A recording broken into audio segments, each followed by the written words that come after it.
সামাজিক ভাঙন, ভয়ঙ্কর ফিতনা, যুদ্ধ ও দুনিয়ার নিয়ন্ত্রণ হারানো অবস্থা। দাজ্জাল আসার আগের দুনিয়ায় যে পরিবর্তনগুলো ঘটবে তার সবচেয়ে ভয়ঙ্কর রূপ দেখা যাবে সমাজের ভেতরে। মানুষের পারস্পরিক সম্পর্ক ভেঙে পড়বে, আত্মীয়তার বন্ধন ছিঁড়ে যাবে, সন্তান বাবা মায়ের অবাধ্য হবে, ভাই ভাইয়ের উপর ভরসা করতে পারবে না।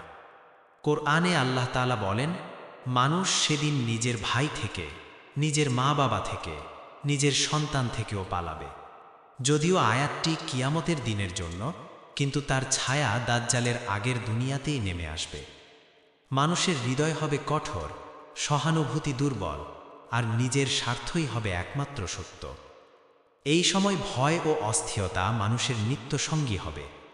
রাসূলুল্লাহ সাল্লাল্লাহু আলাইহি ওয়াসাল্লাম বলেছেন, দাজ্জালের আগমনের আগে এমন বছর আসবে যেখানে আকাশ তার বৃষ্টি আটকে রাখবে আর জমিন তার ফসল দিতে কৃপণতা করবে। প্রথম বছরে আকাশ 1/3 বৃষ্টি আটকে রাখবে, জমিন 1/3 ফসল দেবে না। দ্বিতীয় বছরে আরও বেশি, আর তৃতীয় বছরে আকাশ একেবারেই বৃষ্টি দেবে না, জমিনও কিছু ফলাবে না। তখন মানুষ ও পশু দুর্ভিক্ষে পড়বে। এই দুর্ভিক্ষ শুধু খাদ্যের নয়, বরং নিরাপত্তা ও শান্তির দুর্ভিক্ষও হবে। এই অবস্থায় মানুষ দিগ্ভ্রান্ত হয়ে পড়বে। যখন ক্ষুধা, ভয় ও অনিশ্চয়তা চরমে পৌঁছাবে, তখন মানুষ যে কোনো শক্তির আশ্রয় নিতে চাইবে। কোরআনে আল্লাহ বলেন, মানুষ বিপদে পড়লে আল্লাহকে ডাকে, কিন্তু বিপদ কেটে গেলে আবার ভুলে যায়। দাজ্জালের আগের দুনিয়ায় এই স্বভাব সর্বোচ্চ পর্যায়ে পৌঁছাবে। মানুষ আল্লাহর দিকে পুরোপুরি ফিরে না গিয়ে এমন কাউকে খুঁজবে যে চোখের সামনে সমাধান দেবে। এখানেই দাজ্জালের জন্য রাস্তা পরিষ্কার হয়ে যাবে।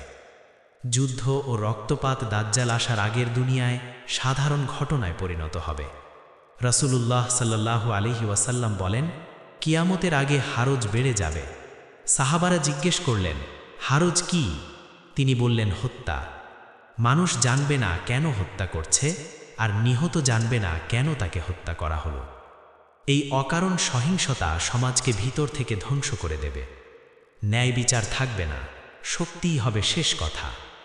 দাজ্জাল আসার আগের যুগে শাসন ব্যবস্থা হবে দুর্নীতিগ্রস্ত, নেতৃত্ব চলে যাবে অযোগ্য ও জালিমদের হাতে। হাদিসে এসেছে, যখন আমানত নষ্ট করা হবে তখন কিয়ামতের অপেক্ষা করো। সাহাবারা জিজ্ঞেস করলেন, আমানত কিভাবে নষ্ট হবে?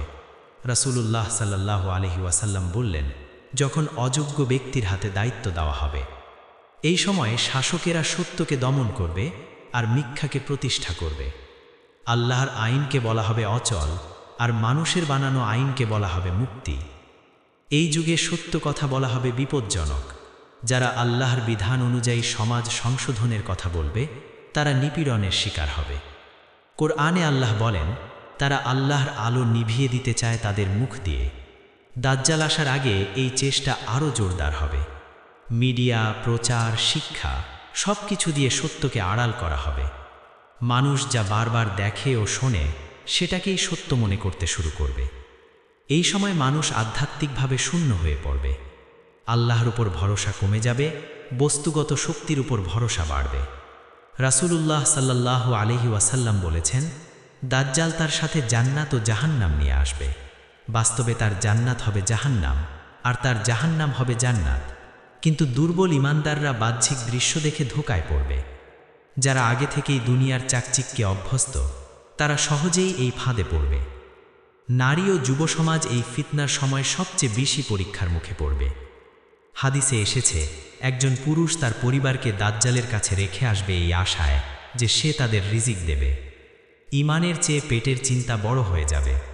এই মানসিকতা সমাজকে ভিতর থেকে খালি করে দেবে। দাজ্জাল আসার আগের দুনিয়া হবে এক ভাঙ্গা দুনিয়া।